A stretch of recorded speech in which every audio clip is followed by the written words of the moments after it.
ஒரு ஜோதிட காரகத்துவத்துல யாருக்கெல்லாம் செவ்வாய் சுக்கிரன் சேர்க்கை இருக்கிறதோ இவங்க எல்லாமே திருமண வாழ்க்கையில அமோகமா இருப்பாங்கன்னு. ஏன்னா காரணம் இதுக்கு ராகு கேது தொடர்பே இல்லை. இதைதான் வாஸ்துபடியும் நம்ம சொல்லுவோம். சமையலறையும் படுக்கை அறையும் அருகருகே சமமான நிலையில் இருந்தால் எப்பேற்பட்ட தோஷத்தையும் நீக்கிற பொறுப்பை இந்த காம்பினேஷன் செய்யுது. சுக்கிரன்னா சமையலறை, செவ்வாய்னா படுக்கை அறை. ஏன்னா படுக்கை அறையில் ஆண் செயல்படுகிறான், பெண் அமைதியாக இருக்கிறார். சமையலறையில் ஆண் செயலிழந்திருக்கிறான், பெண் செயல்படுகிறார். இப்ப அது ரெண்டுக்கு நடுவில் டாய்லெட் வந்தா அங்க கேது வருகிறார்.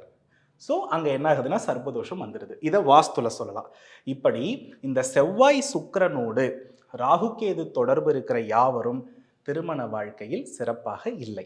அதுல ரகசிய உறவிற்கு ராகுவும், எதிலையுமே விருப்பம் இல்லாம உடன்படாம உடலை பத்தியே ஒரு தேடல் இல்லாம இருக்கிறத கேதுவும் கொடுக்கிறார்கள்.